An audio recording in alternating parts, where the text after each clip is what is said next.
আজকের ভিডিওতে আমরা পা রাখব দাজ্জালের সেই বিভীষিকাময় ৪০ দিনের ক্যালেন্ডারে।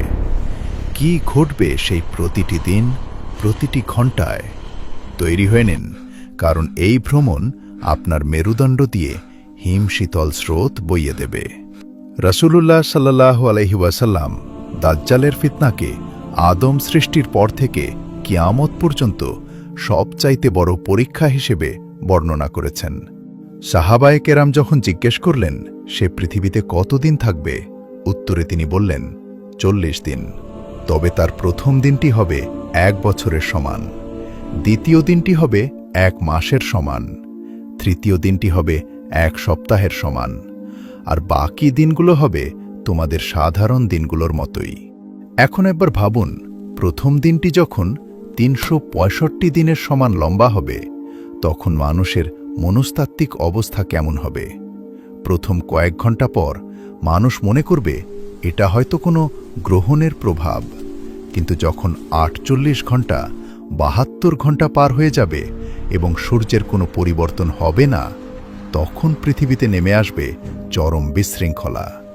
ইলেকট্রিক গ্রিড ফেইল করবে, ফসলের চক্র নষ্ট হয়ে যাবে, আর মানুষের শরীরের বায়োলজিক্যাল ক্লক বা সার্কাডিয়ান রিদম পুরোপুরি ভেঙে পড়বে। সাহাবীরা অত্যন্ত বিচক্ষণ ছিলেন। তারা জিজ্ঞেস করেছিলেন, হে আল্লাহর রাসূল, সেই দীর্ঘদিনে আমরা কি শুধু ৫ ওয়াক্ত নামাজই পড়ব? নবীজি সাল্লাল্লাহু আলাইহি ওয়াসাল্লাম উত্তর দিলেন, না, তোমরা সময় অনুমান করে নামাজ পড়বে, অর্থাৎ ঘড়ি ধরে বা সময়ের হিসাব করে আমাদের এবাদত চালিয়ে যেতে হবে। সেই প্রথম দিনটিই হবে মুমিনদের জন্য ধৈর্যের এক চরম পরীক্ষা। দাজ্জাল যখন বের হবে, সে সাধারণ কোনো মানুষের মতো ধীর গতিতে চলবে না। হাদিসে এসেছে, তার গতি হবে এমন যেন বায়ু তাড়িত মেঘ। সে ঝড়ের গতিতে এক শহর থেকে অন্য শহরে পৌঁছে যাবে। তার সাথে থাকবে এক বিশাল বাহিনী। পারস্যের বর্তমান ইরান ইস্পাহান শহর থেকে ৭০,০০০ ইহুদি তাকে অনুসরণ করবে, যাদের মাথায় থাকবে সবুজ চাদর। শুধু তাই নয়, সমাজের এক বিশাল অংশ যারা দুর্বল ঈমানের অধিকারী এবং যারা অন্ধভাবে অলৌকিকতায় বিশ্বাস করে, তারা দাজ্জালের মোহে পড়ে যাবে। দাজ্জালের কাছে থাকবে রুটির পাহাড় এবং পানির ঝর্ণা। যে সময় পৃথিবীতে তীব্র আকাল আর দুর্ভিক্ষ চলবে, সে সময় দাজ্জাল আসবে ত্রাণকর্তার বেশে। সে আকাশকে নির্দেশ দেবে বৃষ্টি বর্ষণ করতে, আর জমিন থেকে শস্য উৎপাদিত হবে। মানুষ ক্ষুধার জ্বালায় তার পায়ে লুটিয়ে পড়বে, কিন্তু মনে রাখবেন, তার এই স্বর্গ আসলে হবে জাহান্নাম, আর তার দেখানো জাহান্নাম আসলে হবে জান্নাত।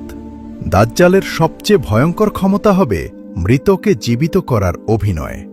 সে একজন মানুষের কাছে গিয়ে বলবে, আমি যদি তোমার মৃত বাবা মাকে জীবিত করে দিই, তবে কি তুমি আমাকে ঈশ্বর বলে মানবে? লোকটি বলবে, হ্যাঁ। তখন শয়তানরা দাজ্জালের নির্দেশে সেই লোকটির বাবা মায়ের রূপ ধরে সামনে এসে বলবে, বাবা, একে মেনে নাও, এটাই তোমার প্রতিপালক। কি নিদারুণ সেই পরীক্ষা! নিজের চোখের সামনে প্রিয়জনদের ফিরে পাওয়ার লোভে কোটি কোটি মানুষ ঈমান হারাবে, কিন্তু প্রকৃত মুমিনরা সেদিনও অটল থাকবে। দাজ্জাল পুরো পৃথিবী চষে বেড়াবে, তার পা পড়বে না এমন কোনো জনপদ থাকবে না। তবে দুটি পবিত্র শহর মক্কা এবং মদিনা তার জন্য নিষিদ্ধ থাকবে।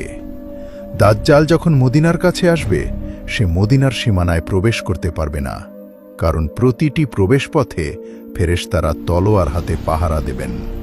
তখন মদিনায় ৩টি ভূমিকম্প হবে, যার ফলে মদিনায় লুকিয়ে থাকা মুনাফিকরা শহর থেকে বেরিয়ে দাজ্জালের দলে যোগ দেবে।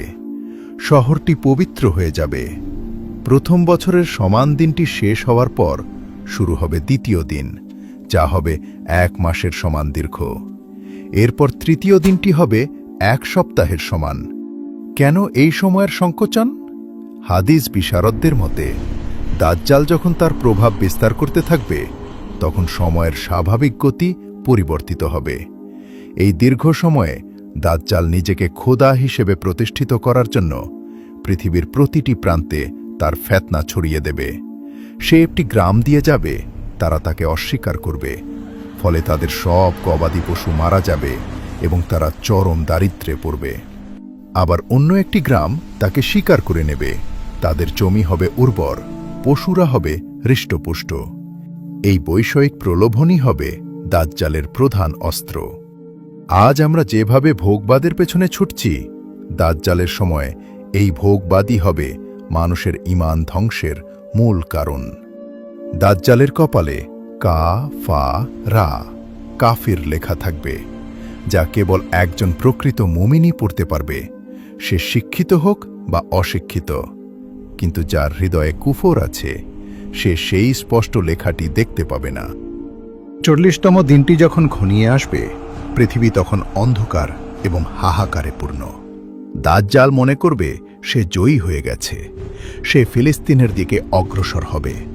ঠিক সেই মুহূর্তে দামেস্ক শহরের সাদা মিনারের উপর আসর বা ফজরের সময় দুজন ফেরেশতার কাঁধে হাত দিয়ে আকাশ থেকে অবতরণ করবেন হযরত ঈসা আলাইহিসসালাম।